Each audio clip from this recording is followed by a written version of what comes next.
平安，平安。感谢主，我们又相聚在一起来敬拜至高神主耶稣。谢谢神的恩典，让我们可以分别为圣，在上帝的殿中来敬拜他，一起来赞美他，我们也一起服侍他。我们是神的子民，在教会里，我们单单的来敬拜神，也用我们的声音全心全意的来赞美主耶稣。每一次来到教会，每一次的祷告，都是与主耶稣再次的亲近。每一次的相遇，每一次的亲近，相信神就再一次触摸我们的心。求圣灵来带领我们，让我们在今天的礼拜当中，在今天的敬拜当中，再次经历神的同在，经历神的大能。也求主赐给我们安慰，也让我们得着盼望。耶和华是我们的力量，是我们的诗歌，他也成了我们的拯救。好不好？我邀请会众，我们一同站立，我们一起来赞美主耶稣。所以说，我们要来赞美你，哈利路亚！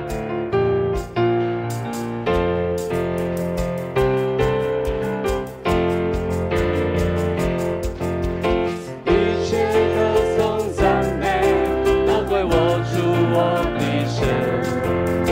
你是配得歌颂的赞美。我们高声呼喊，高举耶稣之名。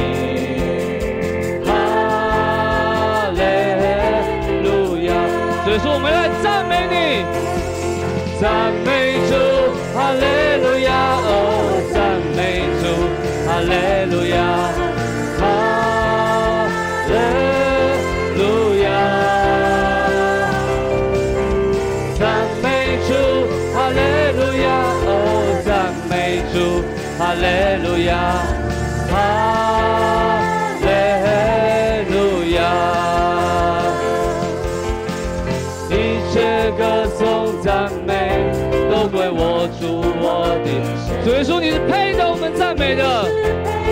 歌颂的赞美。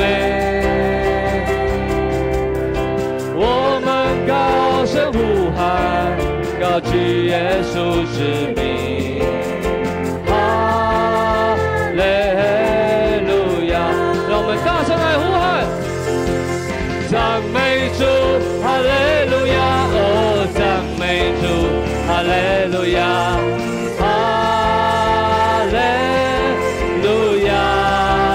我们一起来赞美主耶稣，哈利路亚！哦，赞美主，哈利路亚，哈利路亚！一切歌颂赞美都归我主我的神。你是配得歌颂的赞美，所以说我们要高举你的名，我们高声呼喊，高举耶稣之名，哈利路亚！赞美主，哈利路亚！哦，赞美主，哈利路亚！哈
一家人，我们是一家人，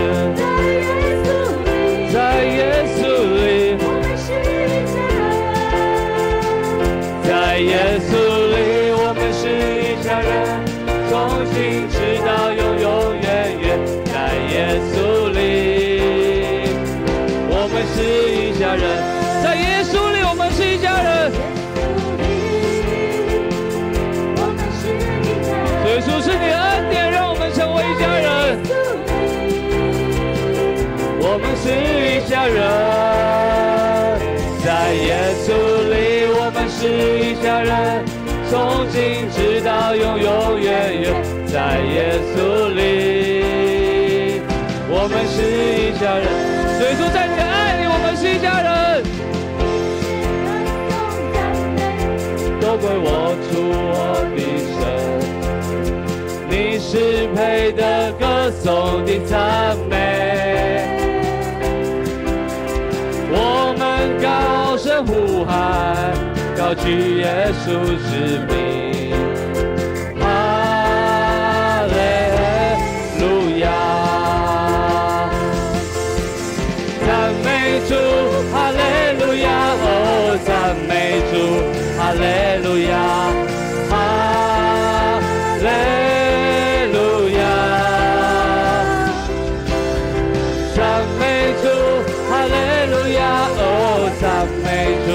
哈利路亚，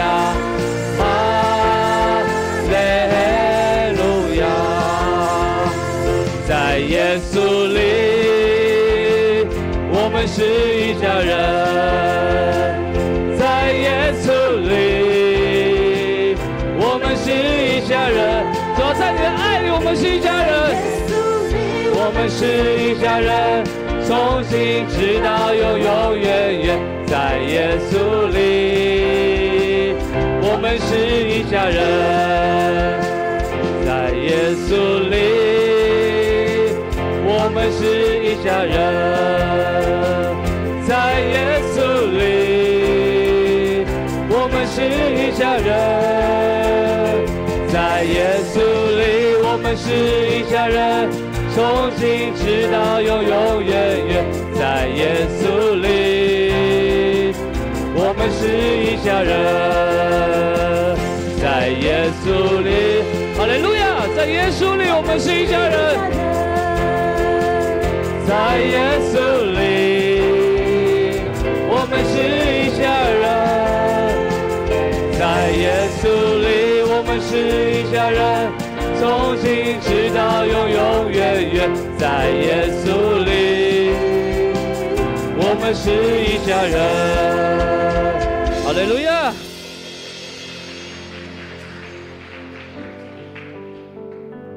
主耶稣，谢谢你，让我们在你的爱里成为一家人。是你的爱，让我们生命重新有了盼望。主啊，你说你的恩典够我们用，因为你的能力是在我们的软弱上显得完全。就当我们在迷失的时候，是你与我们一起同甘共苦。在我们痛苦的时候，是你告诉我们，我们要坚持到最后。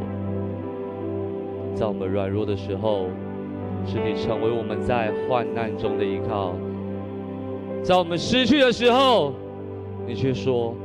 你要永远与我们同在。耶稣，谢谢你，你是我们的牧者，谢谢你爱我们，你拥抱我们，说我们一生要建立在你的磐石上。不论有多大的风浪，有你的同在，我们就没有惧怕。主，我们要靠着你那永不动摇的应许，让我们的生命能够站立得稳，让我们向着标杆直跑，也得着你那丰盛的生命。谢谢主耶稣垂听我们的祷告，这样祷告是奉耶稣的圣名所求的，阿们。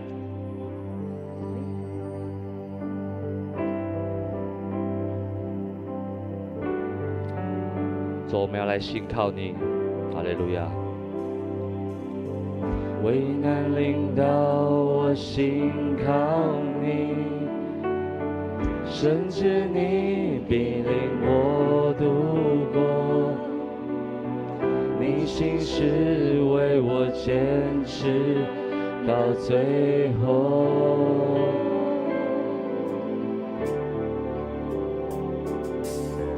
当暴风雨向我靠近，有你同在，我不知畏惧。你是我的牧者，我所依靠。每个夜，每一天，我是你永远在身边，主你永远与我同在，在你里面没有改变，你的坚定从昨日到今日，一直到永远。靠你丰盛应许站立，我的未来在你手中，坚固磐石，却能战胜，我敬拜你。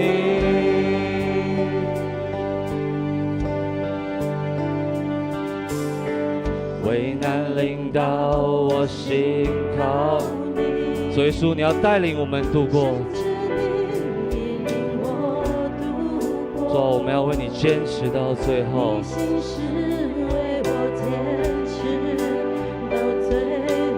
所以说，你是我们的牧者，我们要来依靠你。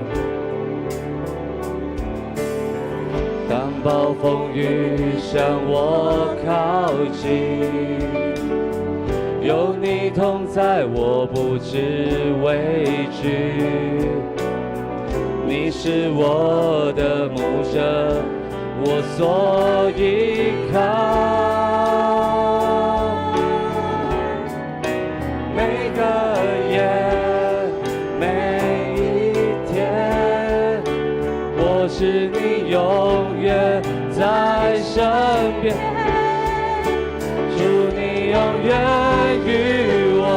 同在，在你里面没有改变。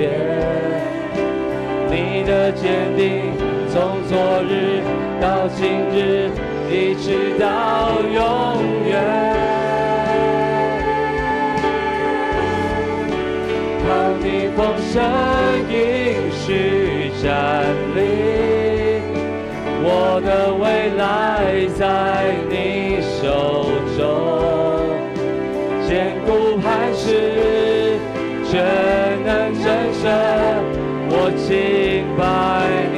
所以说，你永远与我们同在，主你永远与我同在，在你里面没有改变。你的坚定从昨日到今日，一直到永远。靠你丰盛应许站立，我的未来在你手中，坚固磐石，却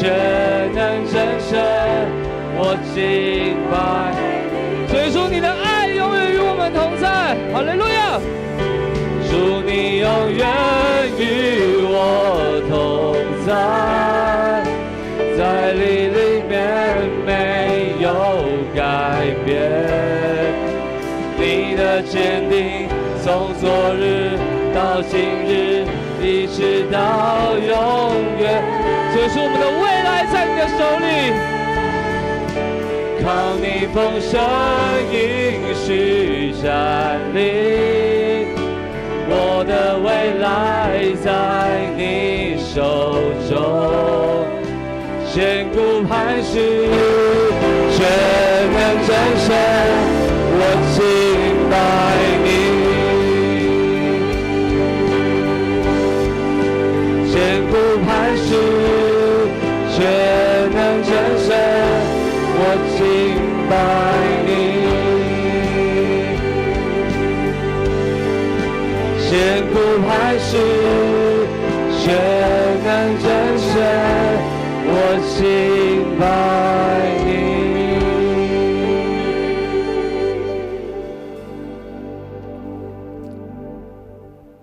主耶稣，主耶稣，你是我们生命里坚固的磐石。主耶稣是永活的主，主耶稣是我们的救赎者，阿们吗？主耶稣也从死里复活，阿们吗？好不好？我们一起高举我们的手来敬拜主耶稣。我知道我的救赎者活着，他是永活的主。哈利路亚！主耶稣，我们来敬拜你，我们来赞美你。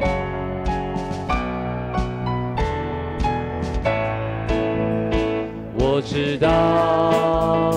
我的救赎者活着，他是永活的主。当我在深谷迷失时，他领我走这一路。我知道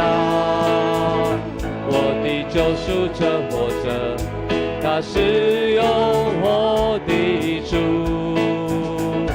当我在旷野孤独时，他伴我做我的人。我知道我的救赎者永远活着，我心不再忧虑。我要在每一个日夜中领受他的丰盛。是啊，我知道我的救赎者永远活着，我灵不再沉睡。当号角响起的那一天，我想见他荣光之面。我知道我的救赎者活着，他是永活的主。当我在深谷迷失时，他领我走这一路。我知道我的救赎者活着，他是永活的主。当我在旷野孤独时，他伴我做我的人。所以说，我们来敬拜你。我知道我的救赎者永远活着，所以说你永远活着。哈利路亚！我要在每一个日夜中领受他的丰盛。是啊，我知道我的救赎者永远活着，我灵不再沉睡。当号角响起的那一天，我想见他荣光之面。我知道我的救赎者，这是我们来敬拜你，主啊，你是永活的主。我要在每一个日夜中领受他的丰盛。是啊，我知道我的救赎者永远活着，我灵不再沉睡。当号角响起的那一天，我想见他荣光之面。我知道我的救赎者永远活着，哈利路亚！我心不再忧虑。在每一个日夜中领受他的丰盛是爱，我知道我的救赎者永远活着，我灵不再沉睡。当号角响起的那一天，我将见他荣光之面。当号角响起的那一天，我将见他荣光之面。当号角响起的那一天，我将见他荣光之面。哈利路亚，哈利路亚。是的，哈利路亚。当荣耀的号角响起的时候，我们要见你荣光之面。神啊，感谢你。当这个主日，我们每一个人从自己的家来到主面前，主你知道，我们过去一个礼拜有许多的忙碌征战，为世事的事情，为家庭的事，为工作的事。但是我们知道，你是我们的恢复者。当我们来到主你面前时，我们知道你要在我们的心灵里面打开我们内中的心，让我们知道在你里面有安慰，有扶持，有怜悯，有祝福，有力量。所以我们渴慕在你面前，求你打开我们的心，让我们知道你的话语是何等的大能有能力，要恢复我们。主啊，感谢你让我们有这个福分来到你面前。当我们来到面前，我们要重新得力，我们要得到生命的力量，为主来做见证，也在我们的生活当中为主来发光发热。神啊，愿这个礼拜荣耀归给你，每一位弟兄姐妹从你的话语当中，从圣灵的力量当中得着新的恢复。我们要学习主耶稣教导我们的祷告文，同心的祷告说：我们在天上的父，愿人都尊你的名为圣，愿你的国降临，愿你的旨意行在地上，如同行在天上。我们日用的饮食，今日赐给我们，免我们的债，如同我们免了人的债，不叫我们遇见试探，救我们脱离凶恶。因为国度、权柄、荣耀，全是你的，直到永远。阿们。请坐。弟兄姐妹，我们后续的程序之前，牧师做一个小小的插播哈。我们今天在楼下有我们侯世廷的医师的诊所来为我们打那个预防针就是流感预防针，因为他们服务到11点半就结束了。如果第二堂有登记的50岁以上免费拿你的健保卡这个时候就先到楼下去登记不然那11点半他们就收摊了就对了请大家把握这个机会，不用再跑去诊所或是卫生局那边去登记我们接下来我们请诗慧来带领。请大家一起来攻读上帝的话语。今天的圣经记载在传道书第4章9到12节，请我们一起来攻读。两个人总比一个人好，因为两个人合作效果更好。一个人跌倒，另外一个人可以扶他起来。如果孤独一个人跌倒了，没有人扶他起来，他就倒霉了。两个人同睡，彼此都暖和，一个人独睡，怎能温暖呢？两个人合力可抵抗一人的袭击，单独抵抗就无把握。三股合成的绳子是不容易拉断的。以上愿上帝赐福听从他话语的人。献诗请颂扬诗班。今天要献唱的诗歌是《上帝的爱真奇妙》。献诗完，请太平静教会萧恩哲牧师证道。证道的主题是爱的协奏曲，一起同行的生命。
珍贵的翅膀，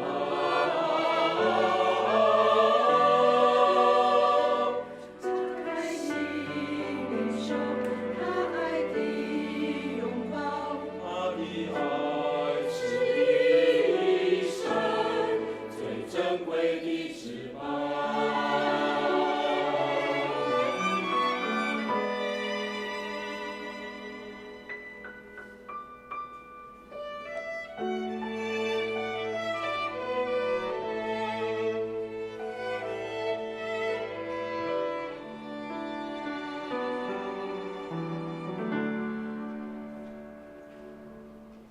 哈利路亚！我们拍手来赞美主，谢谢。今天我们第二堂礼拜不是小组献诗，是颂扬诗班来献诗。那牧师要做一点介绍，然后再请他们退场第一个就是我们今天呢，感谢有4个我们教会的弦乐团来参与我们的献唱今天有弦乐团当中有一位是庄以德弟兄，他全家是在路竹教会，今天特别全家来到我们当中了我们先欢迎他们，谢谢他们来参加以德也来，谢谢他们参与我们的服事，好，谢谢。第二个是今天我们唱的这首诗歌我们的指挥叫做李信礼老师，他不只是指挥，而且是这首歌的作者，我们也给他谢谢。来，我们的李信礼老师。我们再一次谢谢李信礼老师我们比较熟悉他的诗歌叫做《摇花叫红妈妈》他是这个作曲者作词者我们谢谢他在我们当中带给我们很多音乐上的侍奉跟学习我们也再一次谢谢我们的颂扬诗班。我们颂扬诗班是我们教会不同层级的、不同风格的乐诗班当中的一个我们有女诗班、男诗班，还有颂扬诗班，都有不同的诗歌风格来奉献给神我们再次谢谢我们的团队，我们有新的队员在我们当中呢谢谢。好他们因为有2堂侍奉所以第2堂他们唱完诗歌，他们就可以先离场牧师来做一个介绍，准备来欢迎我们的讲道我们这队员可以先离场那今天我们是台湾神学院的主日感谢主今年因为我们教会有那个福音主日所以在安排这个我们的奉献主日的时候，时间稍微挪前应该是下个礼拜所以我们拜托神学院能够安排讲员来到我们当中所以他们就邀请了我们的太平敬马尔哥纪念教会那萧恩哲牧师来到我们当中。我记得萧牧师在前2-3年有来过1-2次，所以对我们教会很熟悉了所以很能够融入我们教会的这个敬拜。那我们一起透过萧牧师他所分享的话语来得到勉励，特别我们也一起来关心台湾神学院他们所做的这个教学还有培育传道人的一个事工如果你有感动，我们可以用我们周报所加的奉献袋，然后为他们来做奉献。我们现在就邀请萧牧师来用主的话语来勉励我们，他的勉励话语是爱的协奏曲，一起同行的生命。我们拍手来欢迎他，谢谢。来。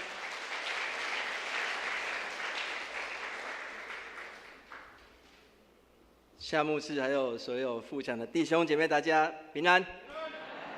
很开心再一次来到富强教会非常亲切。除了之前牧师所讲的有来过2-3次之外，另外一个很重要就是夏牧师是我在台南中会大众传达部的部长，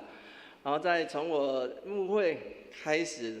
夏牧师其实都是我学习的一个典范这样子因为在我青年的时候就听过教会的长老长辈就是分享夏牧师他的牧会的一个这样的一个情形，也让我在开始就是献身服事之后学习到很多。然后我想一开始我先来分享主的话语之后结束之后我们再来分享这个台湾神学院的一个募款的一个部分这样子。好，在透过今天的一个经，我们要一起来分享一个主题，就是一起同行的生命。我们在分享之前，我们先同心一起来祷告。爱我们的父神，我们感谢你，主，你的话语是我们生命当中的宝贝，因为我们处在这个社会当中不论是世界的一个价值，还是种种这些文化以及观念，其实每一天都在影响着我们。当我们要走在合神心意的一个道路、蒙福的道路当中，我们必须要时时能够透过你的话语来提醒我们，在我们忧伤的时候来安慰我们，在我们失落的时候来激励我们。我们再一次将今天的分享交托在你的手中，愿主你在当中就透过你的话语对我们每一个人说话。我们这样祷告，奉主耶稣名求，阿们。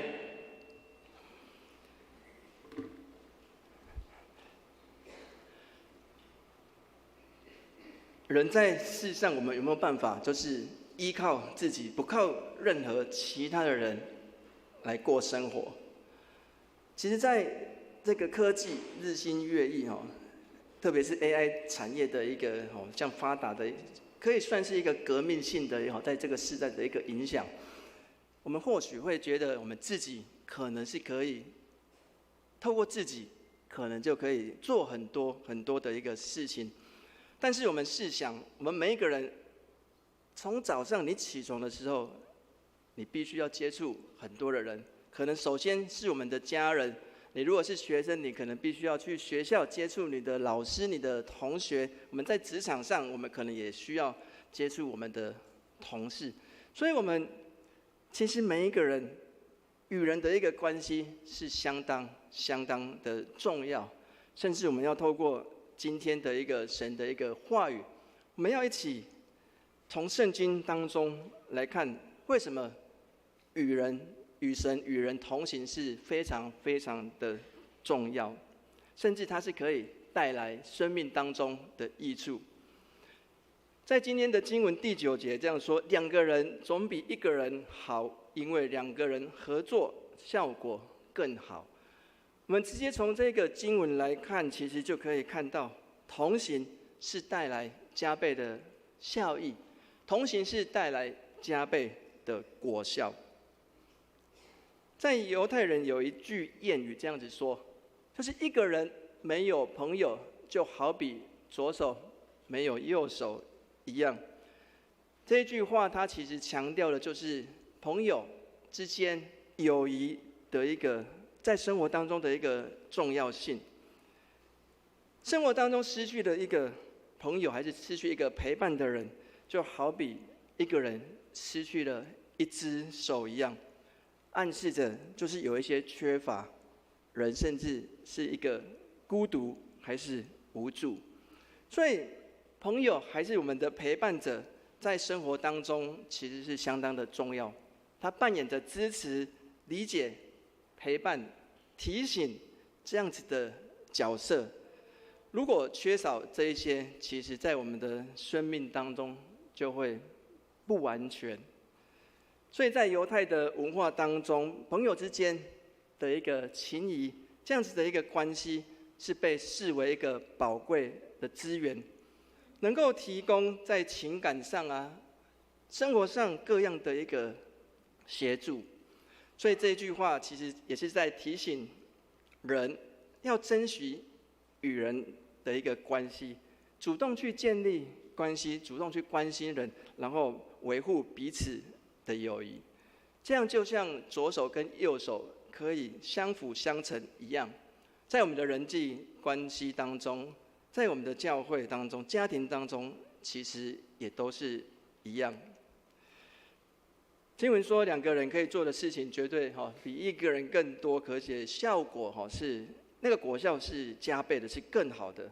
所以两个人在一起可做的一个事情是可以更多的，然后甚至是可以彼此来互相帮补。在我不足的地方，我的家人、我的朋友、我教会的同工可以成为我的支持，成为我的帮补。然后其他人的一个缺乏，我也可以用神赐给我的恩赐来帮助我的家人，祝福教会的的同工。在我读神学院之前，我自己的一个背景是音乐上的一个背景然后所以其实我自己对自己的一个计划，其实想要用音乐来传福音就如同信妮老师他做很多的一个曲子可以来祝福很多地方的一个教会。所以其实读神学院，然后成为牧师，从来没有在我的计划当中。所以在我孩子在刚出生的时候我的老大他刚出生的时候，遇到了一件事情就是他从坐月子中心要回到家的第一天，那一天刚好遇到那个庙会因为我家左边是小城隍庙，然后右边是神坛，然后遇到绕境的时候，那边放鞭炮，声音非常的嘈杂，非常的响亮，所以孩子回到家的时候，整夜就是他放鞭炮放到1、2点了，整晚就一直在那边害怕、哭泣这样子。所以当下我就跟我的太太讨论，就是可能真的要换一个地方，因为其实我从小就住在那个地方，我知道那个庙会庙的老人其实是经常的。然后神坛的部分，那时候好像是2跟4啦，那大家来签那个6合彩啦什么之类的然后就会聚集一些人家共明白然后问他们的一个神明这样子，所以整个环境其实不是很好。所以我们讨论之后就决定就是可能要买房子，要换一个地方这样子。好，然后买房子我们知道这大概就是需要缴房贷当初10几年前房子没有像现在这样子所以房贷大概1个月是1万多块但是当我读了神学院之后，其实那一个1万多块其实是不小的一个数目，因为我离开我的职场从事音乐的一个部分，我进入到神学院去就读，我自己的一个收入就没了，就单单就是靠我太太的工作这样子的一个薪水，然后还有在神学院在当神学生的时候去到教会的实习大概每一个月将近1万块的一个这样子的一个谢礼这样子。然后读神学院跟买房子大概也经过了大概也10出头10多年，大概那个大概经过了5、6年了后来你可以想，他完全不在你的一个计划当中。2个孩子一个上那个幼稚园，然后一个是一个上国小了，然后一个是在那个安亲班幼儿园。其实光这一些的一个开销其实就蛮多了，然后加上还要再付房贷这样，其实远远超过我们家里这样子的一个收入这样子。但是在那一阵子当中，也感受到神恩典的一个供应在不论是教会还是亲人的一个当中，还有我太太很辛苦的这样子的一个工作当中，也让我顺利的完成那样子的一个学业。所以我要讲的就是，其实在我们人生当中的一个道路，我们自己无法单独这样子来同行，就是必须要有你的家人、你的伴侣，还是教会的同工，可以彼此来供应之间的一个需要。回到家庭，其实也是就是不论是夫妻还是跟亲子，其实就也如同今天的一个经文，也成为我们很棒的一个提醒。有时候我们可能跟我们的家人在一起久了，我们有时候好像失去了那个起初的那一个爱，夫妻之间好像已经忘记了在谈恋爱时候那个甜蜜，还是求婚的那时候那一个感动，还是我们跟我们的孩子好像失去了一开始喜获麟儿那样子开心那样子的一个心情。有时候我们真的是在工作上很很多事情真的太忙了，我们失去了那个起初的一个爱。当爱失去的时候，关系其实就被打破了。所以当刚才那一个犹太的一个谚语，就是也给我们一个提醒，就是我们要回复起初那一个神给我们那样子的一个爱，就不论是如何，我们都是携手可以一起来同行。在教会其实也是一样，神给我们每一个人有不同的恩赐、不同的领受，然后我们可能也有来自不同的家庭、不一样的一个背景，还是你在公司职场的一个文化所塑造的。所以当我们在教会要同工的时候，也会有一些不一样的一个想法。所以当神的爱，他的一个和谐在我们的当中的时候，我们就可以彼此一起往前行。但是当如果失去的那一个爱还是和谐的时候，或许在那当中就会因为一些不同的一个想法，可能会有一些争执所在。所以这段经文其实也告诉我们，其实两个人同行，我们生命当中有陪伴者还是同工，其实是可以让我们得着加倍的一个果效以及益处。在第10节，我们看到一个人跌倒，另外一个人可以扶他起来。如果一个人跌倒了，如果孤独一个人跌倒了，没有人扶他起来，他就倒霉了。在自己牧会的一个过程当中，其实教会有很多的长辈，但一部分是身体健康，一部分就是真的是在家里面发生意外，因为孩子早上都外出去工作，他独自一个人在家里面，可能因为走路的一个关系，可能就会跌倒。通常都是因为没有人及时可以扶他起来啊，所以就造成后续可能很严重的一个结果。我自己有一个很深刻的一个印象，就是有一天的平安夜24号，然后下午我就外出因为晚上教会有庆祝晚会，然后我去教会预备。那回到家的时候，我都会去阿嬷的房间去看她一下，要出门的时候也会跟她讲。那一天回去的时候，就看到阿嬷她就是倒在地上这样子，然后她就是已经是很矮的床，但是她可能就没有坐好，她就跌在地上，然后下半身是在床上了上半身是在地上这样子。然后我当下就跟阿嬷在对话，她其实还是可以很自然的对话。当然我们知道长辈都是跌倒受伤就对他们来讲，生命当中也是很大的一个冲击所以大概2个多礼拜之后，他就回到天家。我讲的就是像刚才这个例子，就是一个人如果不是一个人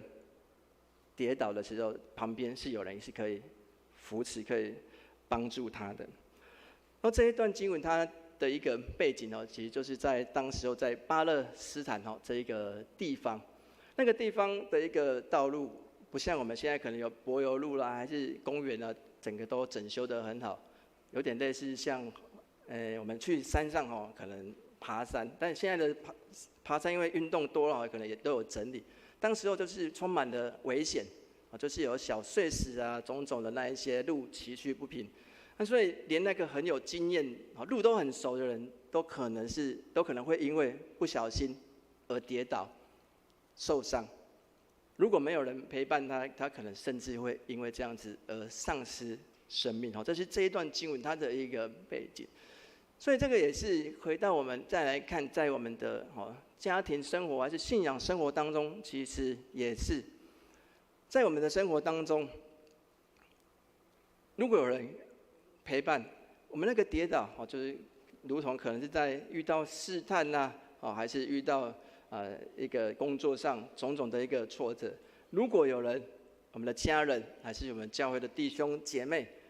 可以来陪伴我们，在我们最需要的时候，他可能一句话，可能就会成为我们的一个鼓励。我们那个人可能会因为一句话而重新在神的面前可以站立起来。所以这段经文它其实在属灵上，他提醒我们，其实在我们的生活当中，就是需要有属灵的一个家人的一个陪伴，不论是在你的家庭当中，还是在教会当中，因为我们知道，在我们面对这样子的一个世代，其实充满了压力，也其实充满了许多的一个挫折，所以我们的家人，我们的教会的同工弟兄姐妹，都可以成为我们生命当中的一个支持。你可以彼此互相来帮助。在我牧会的过程当中，但我也会有我自己的一些想法，一些做事情的一些方式。然后神就预备了我的太太，她其实都在我旁边，会做很好适度的一个提醒，这样子。她会在我一些我不足的地方，神透过她来成为我的帮补，这样子。还是可能有一些遇到一些挫折的时候，他也会透过这样子来鼓励我。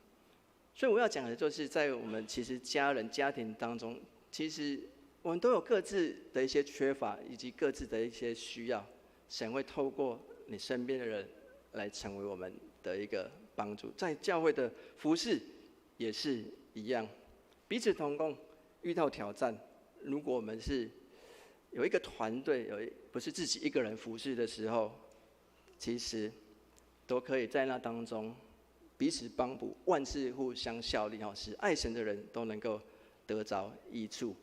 然后特别在人生的一个道路当中，我们知道社会其实充满了试炼、试探种种。当你一个人的时候，你可能已经陷入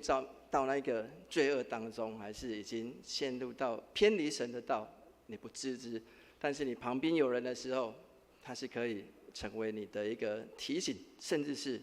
拉你一把。我们知道我们的信仰其实就是跟世界在征战，因为我们最后都要进入到永恒神的一个家当中。唯有进入到永恒神的家当中，我们的这一生才是一个完美，才是荣耀神的。所以在这个过程当中，其实撒旦也都在跟神在抢夺灵魂，有没有？所以属灵的同伴、属灵的家人，包括我们自己的亲人，我们都可以扮演这样子的一个角色，可以彼此提醒、彼此帮补。但我们也可以成为其他的人、家人的一个提醒。这就是在神的一个当中，可以彼此同行，然后有人跌倒了，我们就彼此扶持，扶起来这样子。在接下来第11节跟12节，这里有提到2个人同睡，彼此都软和；1个人独睡，怎么能温暖呢？2个人合力可抵抗1人的袭击，单独抵抗就无把握。3股合成的绳子是不容易拉断的。所以在这2节的经文当中，我们看到同行可以共同抵抗外在的挑战。在当时候的一个巴勒斯坦这个地方，就是他们要出远门的时候，他们会遇到2个问题。第一个就是气候的问题，在那个地方早晚温差其实相当的大，不论你是要去到你要那个露宿野外啦，还是你去到那个一些旅店，其实晚上都非常非常的冷。你如果要带足够的那些御寒的东西，又会成为他们在行走当中的负担，这样子。所以这一段经文它提醒到的就是2个人就可以彼此照应，彼此让都能更加的一个温暖。然后第2个会遇到的一个困境，就是在野外那个地方，你可能会遇到就是野兽的那些袭击，不然就是会遇到强盗。所以当你1个人要面对这些的时候，是相当的困难。你如果2个人就可以合力来抵抗3股合成的一个绳，就更多的人一起，其实你是可以抵抗这样子的一个外力。所以这段经文也让我们知道，就是当有更多的人，我们不是单独而行的时候，其实我们是可以有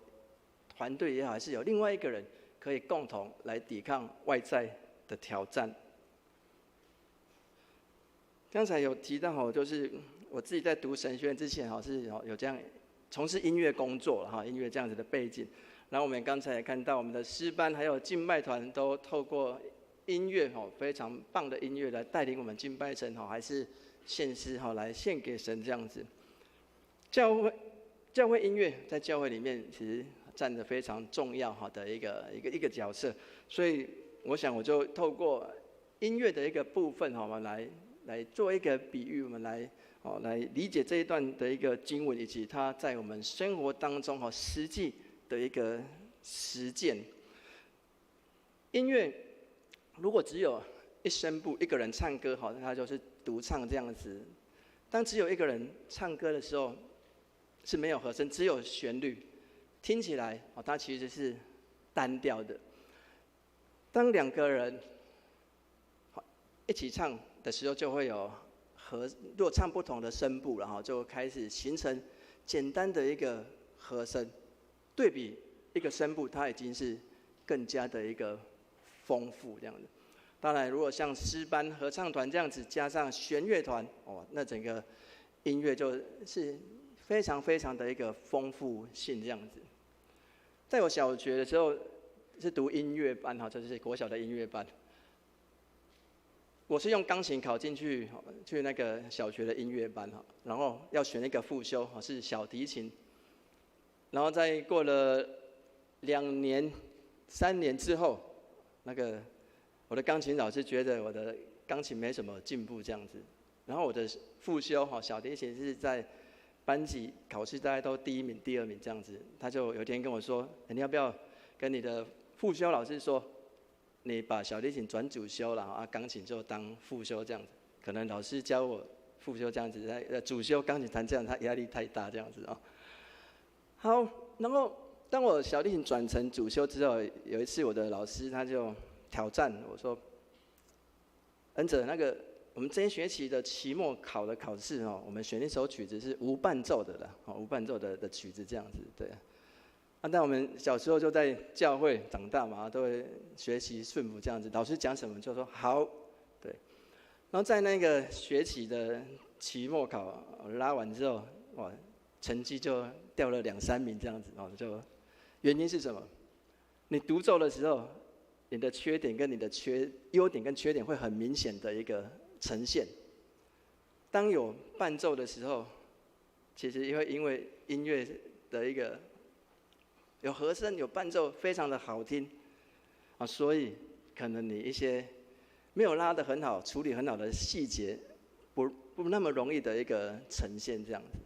所以在我们的生命当中，其实也是一样，我们的一个缺乏，另外一个人还是另外一群人，他是可以成为我们的一个帮补是可以帮助我们那一些不足所呈现出来这样子的一个部分。我们人生也是一样，当一群人在主里一起同行的时候，其实是可以丰富彼此的一个生命以及生活。刚才我们有提到，就是2个人以上甚至合唱团就形成了很悦耳、很棒的、很丰富的一个音乐。但是当很多人的时候，你如果在那个节拍、节奏没有在那个点上面甚至会有一些表情，哪一些地方唱歌是要声音比较大，然后哪一些地方是要比较柔，还是甚至速度是要渐慢的。当很多人在一起，他没有在那个同样的一个点、那个节拍、那个节奏上面的时候，它反而是会怎样形成是比较杂乱的那个音乐。所以在我们的生命当中，其实也是一样，我们同行，大家一起同行的一个节奏，就是对焦在我们的上帝。同行的节奏就是对焦在我们的上帝。在我们的信仰里面，上帝会透过他的话语来教导我们，来喂养我们。在同行当中，他的爱会让我们彼此连结在一起，就如同保罗说的，我们都是在基督里连结在基督基督是头，我们连接在基督的爱当中，成为合一的一个肢体。然后神有他的一个计划，他也在我们每一个人生命当中都有计划。这个计划，我们每一个人生命的计划是要成就神的计划，这是非常重要，不是要单独彰显个人，而是要成就他的一个计划。所以当我们都一起走在对焦于神，走在他的计划里的时候，我们就同心同行，在这个神的一个计划的道路当中。当我们同样被上帝的话语所喂养，我们同样被上帝所爱，然后我们用神爱我们这样子来爱其他的人的时候，当我们一起同心同行在神的计划里的时候，我们的节奏、我们的焦点就会一致，因为我们都定睛在神的话语当中，定睛在他的一个节奏以及安排当中。但是当人如果没有对焦在神的时候，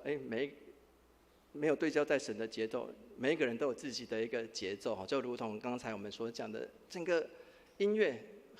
它是没有办法合在一起，因为在不同的一个节奏里。所以当我们要同心同行，不论是教会还是我们的家庭都一样，就是定睛在于神的一个节奏以及焦点当中。如同有时候我们会觉得，到底是要听谁的一个话，听我的还是听他的，谁的一个意见？但是我们每一个人都听神的带领、神的意见的时候，那个就在同一个道路上、同一个点当中。当我们的生命可以彼此鼓励、彼此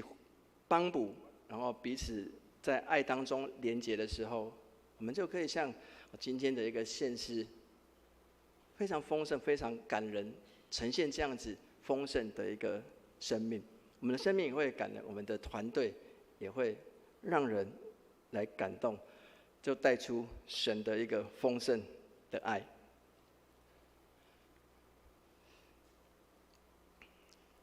我们刚才有强调，就是音乐其实就是要在同样的节奏、和谐才会好听。我们的生命其实也是一样。那有一个重点，就是那个和谐的一个根源，其实就是在上帝，在神的一个爱。神学家司布真他曾经提到，就是天地之间原本有和谐，是因为他们之间存在着爱。我们看到上帝一开始创造天地万物，然后这些天地万物都按照神所定律的这样子去运行，都是在一个和谐当中，在按照神的一个节奏当中去运行，所以我们人可能称为它是一个规律这样子。但是后来我们看到人没有遵守神的话，好好的管理这个所创造的这些天地万物，我们可能过度的使用这些资源，还是破坏环境，我们会发现近几年来这个气候的一个改变啊，整个其实是影响相当的大。所以这就是当这个节奏、这个和谐被破坏的时候，就是所带来的就是不好的一个结果。这当中当然包含我们跟神的一个关系。当我们跟神的关系被破坏了之后，我们的灵命就会产生问题。当我们跟上帝所创造大地的这些和谐的关系遭到破坏之后，就是形成大自然的一个灾难。人与人之间的关系也是一样。所以上帝是爱的源头。当这个爱被重新建立的时候，关系就恢复了。我们与神的一个关系，借着耶稣基督在十字架上所流的一个宝血，我们与神的关系恢复了，我们与与神的关系和好了。所以当爱重新被建立的时候，那个关系就恢复了。在我们的家庭当中，在我们亲人当中，还是情侣、夫妻，还是教会的同工关系之间，其实也都是一样。当那个神的爱回到我们当中的时候，那个和谐那个关系就恢复了，那个和谐就回来了。上帝的爱让肢体彼此之间互相包容。我们知道每一个人都有，来自不一样的一个家庭，还是成长背景，还是在社会上的一个经验，甚至是神在我们生命当中都有不一样的一个特质以及恩赐。但是当神的一个爱在我们当中的时候，你会看见神在他生命当中所赐的这一个才能、恩典，会看到彼此的一个长处，而不会是在那当中可能彼此有一些比较啊种种。当神的爱在我们当中，在肢体当中的时候，就可以彼此同心，每一个人发挥他的一个神给他的一个特质、才能、恩赐，就可以让肢体同得益处。就像我们每一个人的一个五官啊、肢体一样，当在和谐当中、协调当中，都可以得着益处。所以也可以换句话说，就是当我们彼此同心、彼此相爱、彼此得着益处的时候，其实就显明了上帝的爱是在我们的一个当中。上帝的创造其实是充满了秩序以及和谐，所以天地万物一切的运行都在这个规律当中。然后我们的教会也是，还是我们的家庭也是，这些都是我们当中的一个本质，以及这样子的一个核心，都是我们都按照神的一个教导，神的一个话语，按照他在我们每一个人生命当中的一个命定，这样去行的时候，就是活在他的祝福当中。同心同行，可以让我们一起来面对困境。同心同行也可以胜过一切的挑战，同心同行也可以让我们活出丰盛的生命。就如同今天我们看到的经文，你不是孤单一个人的时候，你有人陪伴你的时候，在你跌倒的时候，你就得着扶持，就得着那个需要的一个帮助。在野外，不论是寒冷还是遇到野兽，种种，你都可以一起面对这样子的挑战，可以一起来走过。当我们一起在神的节奏、神的和谐、神的爱当中，我们必能够活出这个丰盛的生命。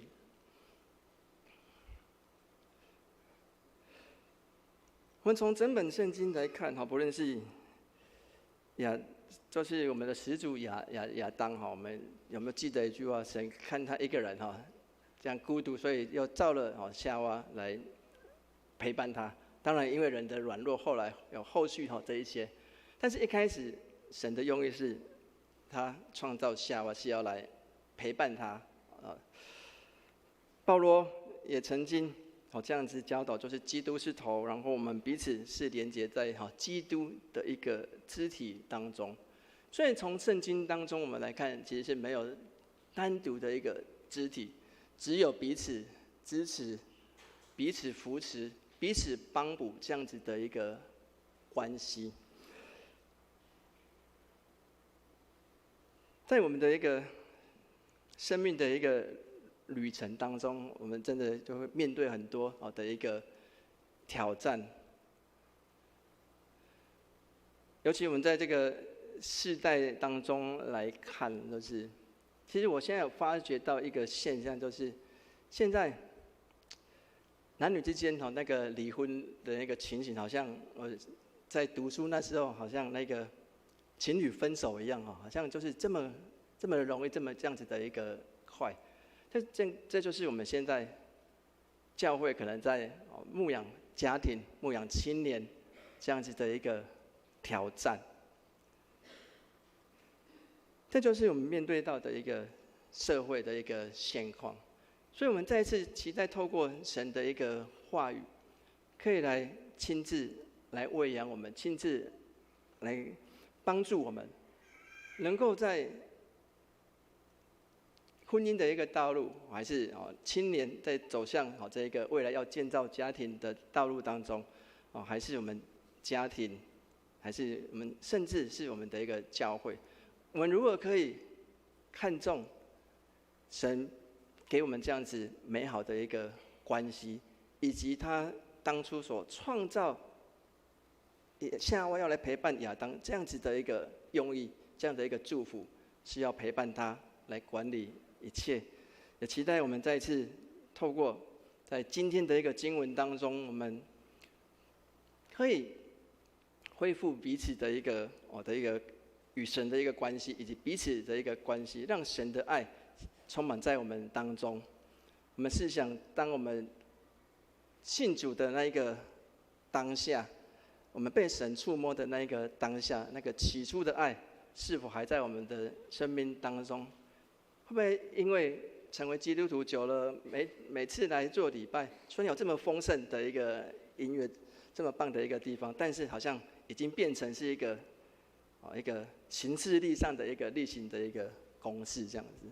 我们期待我们可以恢复那个起初跟神的那一个爱，找回那一个感动。包括在我们家庭也是，夫妻之间，当初在那种恋爱的那种感觉，还是求婚的那个当下，可能也因为可能工作上忙了，是不是也失去了那一个彼此之间那个亲密的一个关系？还是如同亲子一样，当我们的孩子刚出生的时候，那个喜悦、那个快乐、那个感动，有没有因为就是在带孩子的过程当中都很辛苦了有时候遇到叛逆时期，我们是否也还保持着对我们自己孩子那样子的爱，用爱来陪伴我们自己的家人跟孩子？我们期待都是透过今天的一个经文当中，让我们能够在信仰的这个道路当中可以同心同行。我们只有一个共同的目标，就是有一天神耶稣再来的时候，我们都要进入到永生神的一个国度当中。所以世上所有的一切所遇到的事情，我们期待都可以用神的一个爱，在我们的生命当中，我们这样子同心同行，然后我们要对焦的那个节奏，就是在神。我们最后我来用这一首诗歌我们先来唱这一首诗歌我们来回应我们很爱我们用我们爱这一首诗歌来做回应。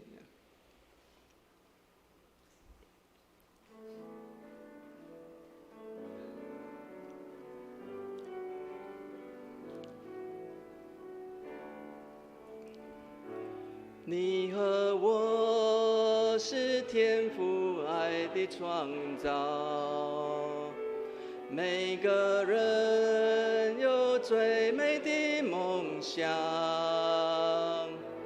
一路上彼此照亮，扶持拥抱，我们的爱让世界不一样。我们爱，因神先爱我们，虽你我不一样，我们一路上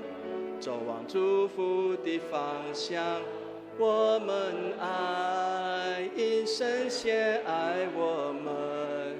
心再坚强也不要独自飞翔，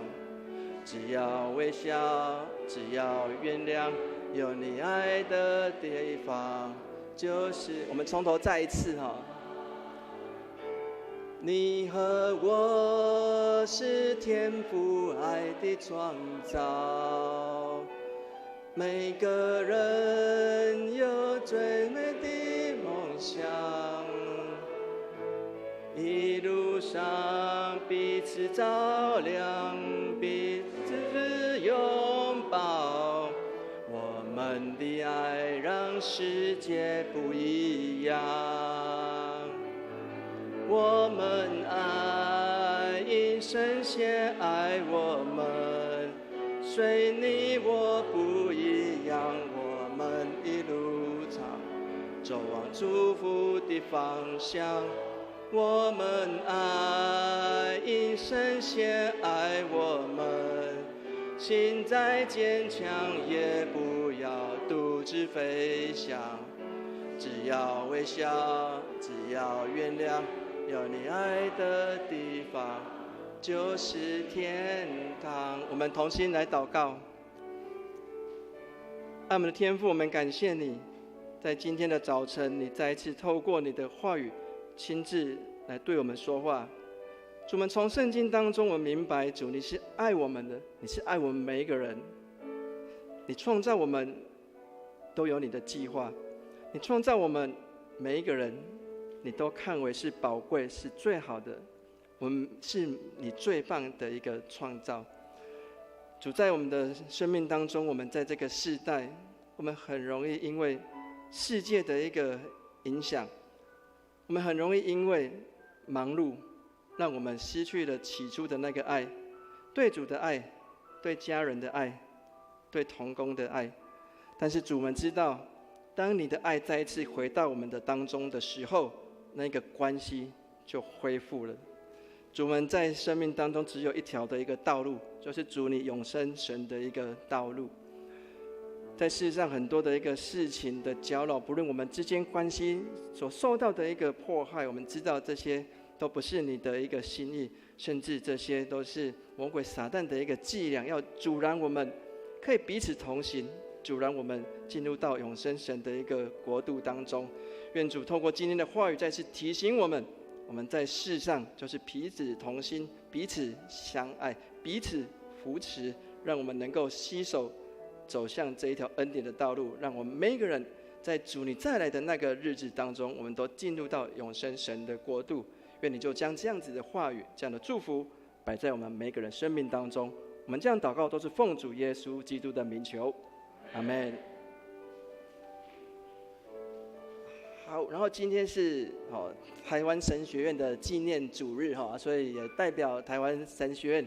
来跟各位弟兄姐妹请安以及答谢。在过去的一年当中，不论是透过祷告还是奉献的一个支持，然后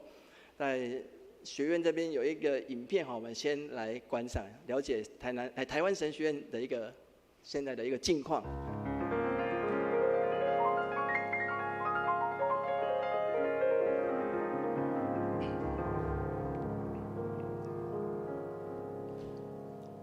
从跟随主的那刻起，我们便开始踏上认识爱的信仰旅程。这也是属于自己的旅程。背起自己的十字架，不管快或是慢，我们都在奋力的前进，但总是有许多意想不到的状况，所以难免会感觉到孤单、寂寞，甚至会想要放弃。上帝的爱是一种超越理解的爱，这爱显现我们生命中的美好，也是陪伴我们度过困难和挑战的力量。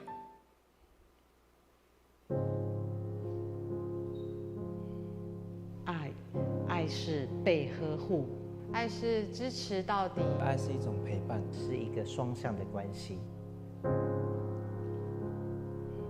我的外婆，上帝和我的家人，想到我的爸爸，被误会、不被了解，觉得很孤单的时候，害怕的时候，非常无助的时候，去到漂亮的地方旅行的时候，接收到有小礼物跟这个点心的时候。上帝的爱是非常的丰丰富富在通过许多的人的口中，我们可以了解到更多上帝的爱。就正如圣经里面这样记载说，上帝爱世人，在我们还不认识他的时候上帝就已经先爱我们。因着爱的缘故耶稣愿意走上这个十字架的道路，也因着爱的缘故，他从死里复活，带给我们救赎跟希望。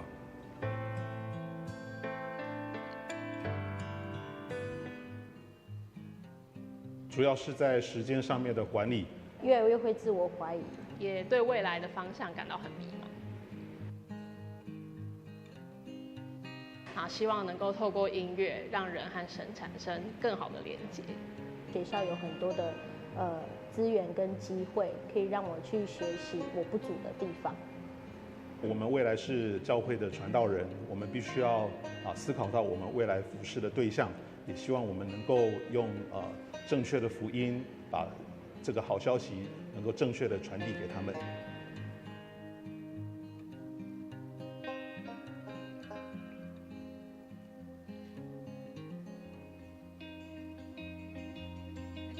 以前我们设定的是讲道跟查经为主，但是进到现场之后，发现有很多的行政、总务、管理的事务，也要我们来参与。不同人的需求非常的多元，很难用自己的知识跟能力来满足不同会友的需要。但真的进入教会之后，我发现最大的问题是同工不足的问题。了解到耶稣是我们的好牧者，学习他，了解每个羊群的需要，所以我们借着上帝给我们的智慧与能力，我们也满足羊群的需要。学习到更多了解自己的有限，更需要安静来到上帝的面前，依靠上帝的能力，只寻找同工，也陪伴他们一起来学习，我们都从当中一起得到成长。台神在台湾的社会里只是一个小型的宗教研修学校，我们却能够走过152年。在这个过程中，不只看见上帝的恩典，也看见弟兄姐妹因着爱，透过实际的行动、金钱的奉献，来建造这间神学院。这份爱没有因为时间消失，它仍然存留在这个校园的每个角落，直到永远。台湾神学院所栽培的每一位学生、每一位牧者，都是上帝自己呼召并装备的上帝国的工人。所以我们非常需要你的支持，透过你们的奉献，让所栽培的这些上帝国工人可以成为教会、社会未来的信仰领袖。当你捐助台湾神学院的时候，你就是在参与上帝国的工作。无论你奉献有多少，我们相信都是上帝的恩典，都是我们向前行的力量。诚挚的邀请我们一起参与这美好的上帝国工程，一起来建造。爱是付出和奉献，也是一种深刻的承诺。他的计划让我们在爱中前行，他的计划让我们在爱中得以完全。虽然每个人的步伐不同，无论前路如何，我们依旧前行着，朝着对上帝有信、对人有爱、对土地有情的意向迈进。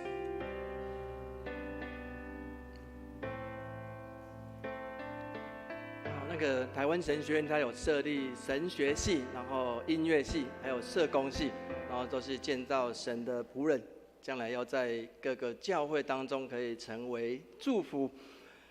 然后现在有面临到一个状况啊，就是困境啊，就是台湾有3个神学院嘛，有台湾神学院、台南神学院，还有玉山神学院。然后在今年的一个道授的一个招生，就是为了要成为牧者的这个部分，3间神学院加起来只有20几位哈。当初我们在读的时候，我们班就有20几位，然后夏牧师他们、苏华牧师他们之后是更多，所以它呈现一个情况，就是现在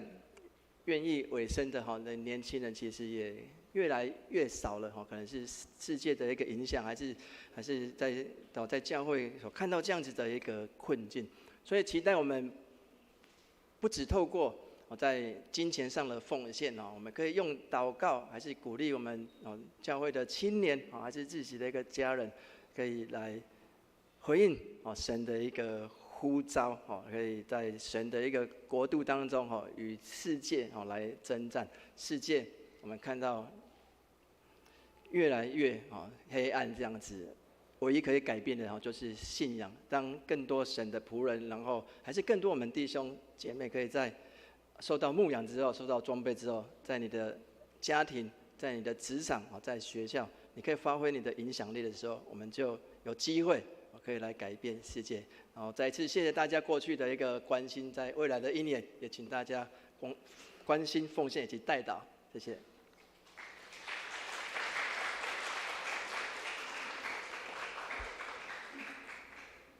谢谢太平境玛雅各纪念教会肖恩哲牧师来证道，请兄姐为神学院的师生来代祷、关心、奉献。那现在要请我们一起来奉献，请司宪执事开始来传奉献带，请大家预备心，用奉献来回应上帝。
请我们起立来唱奉献诗歌。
大家请坐。报告前，我们先一起来读本月金句，请大家翻开周报最后一页，我们一起来攻读。因为人心里相信，就可以称义；口里承认，就可以得救。罗马书10章10节。请我们翻开周报第2页。下主日由西罗亚盲人合唱团诗歌见证主日，邀请双联教会团牧杨新照牧师来证道。下周司礼戴婉如执事。请我们翻开第3页，牧区小组聚会信息，请兄姐自己来看详细内容。请大家翻开第4页，肢体交通第1大点。本主日邀请太平境玛雅各纪念教会肖恩哲牧师来本会主持主日证道请安报告，请兄姐为台湾神学院师生线上代祷，并利用周报夹附奉献袋来踊跃关心奉献。第2大点，小会公告长职改选当选名单，请大家自己来过目。愿上帝赐福长职的服事。第3大点，本会定于11月24号举行感恩节奉献主日。小会已经在今年筹组庆典筹备委员会，并正式运作，期待届时将最好的成果来奉献给上帝。第二小点，感恩节奉献，呼召全体兄姐为社教50喜年庆典专款来奉献，邀请兄姐以祷告的心，为庆典筹备顺利来祷告，同心参与奉献。第四大点，下主日举行西罗亚盲人合唱团诗歌见证主日，欢迎各幸福小组邀请新朋友，也请兄姐邀请亲友前来参加。第五大点，今天开始启动荣耀丰收21天连锁禁食祷告，欢迎兄姐踊跃加入。第六大点，12月1号主日举办第2场福音主日名人讲座，由刘进展牧师来证道分享，欢迎邀请新朋友来参加。第七大点，第5页肢体交通第7大点，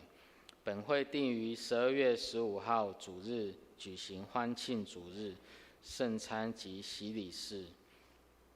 第8大点，会有喜事，本会黄光耀兄与玲玲姐的公子黄昭勋医师在新北板桥开设3目耳鼻喉科，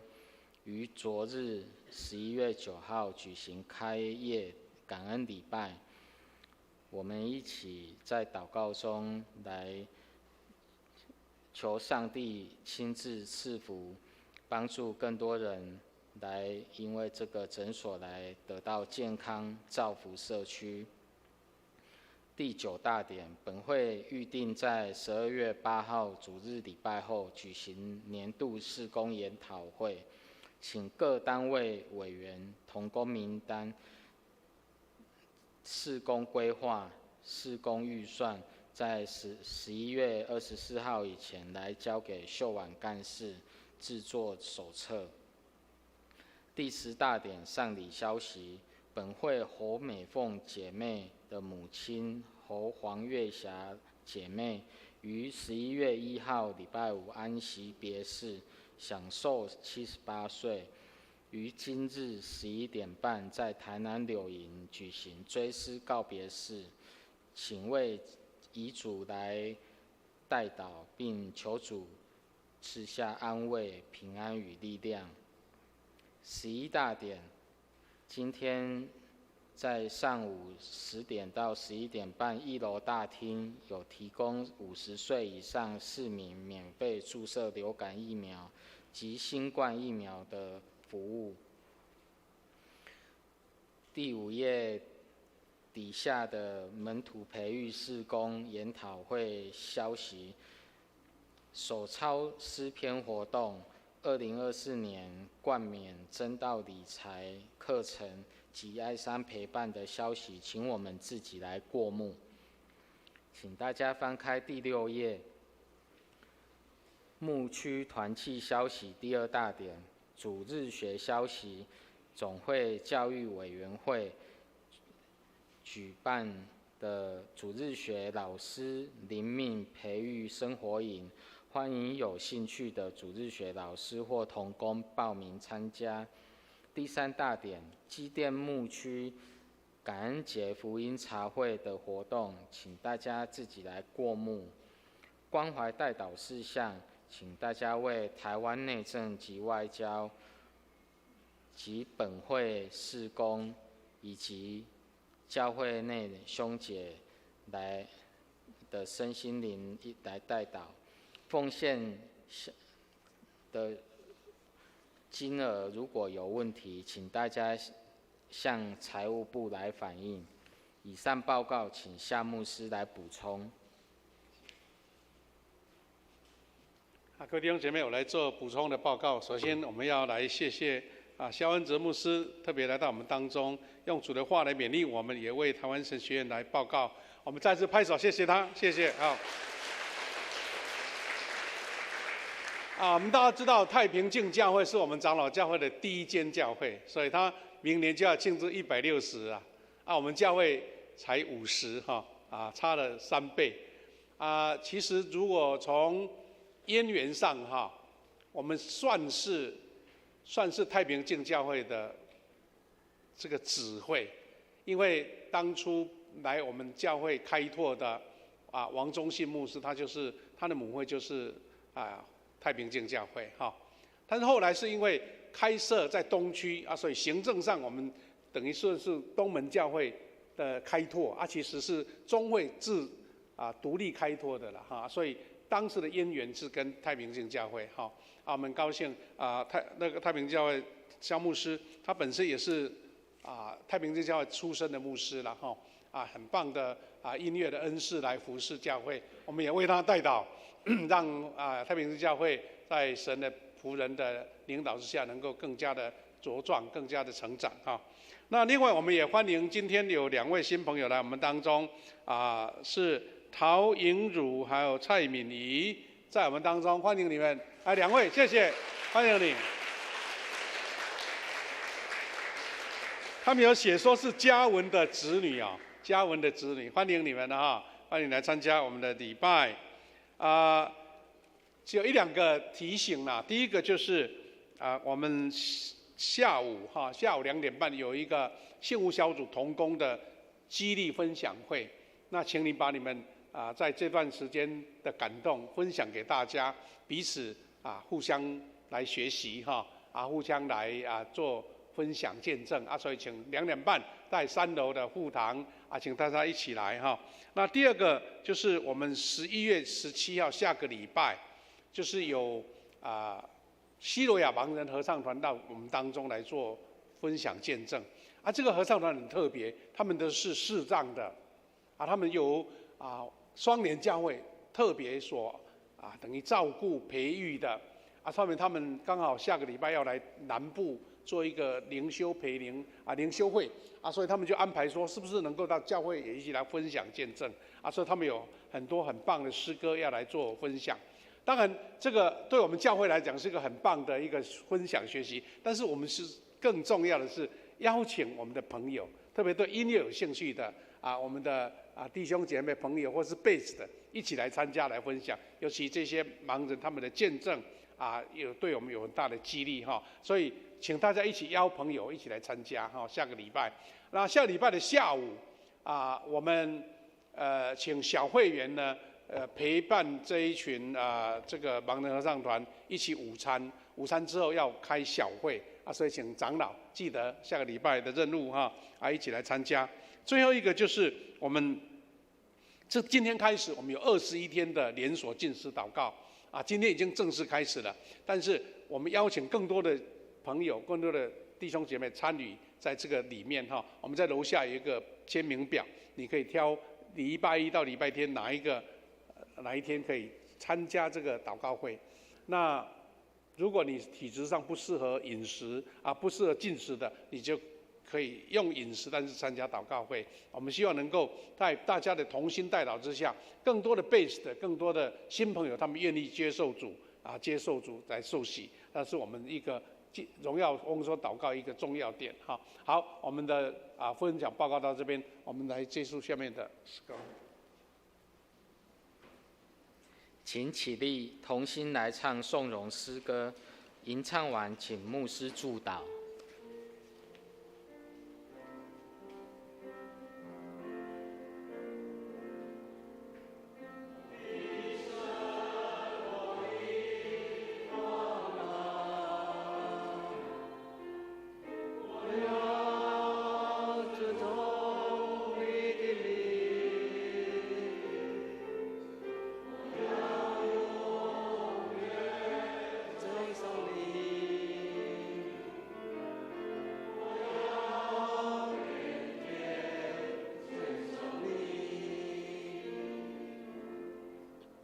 我们同心来领受主的祝福，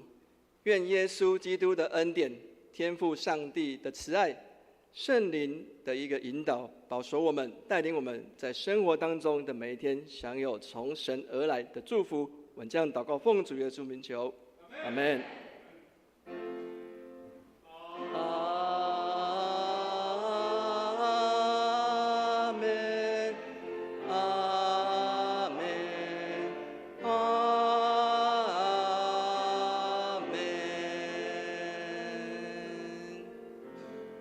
大家请坐，默祷。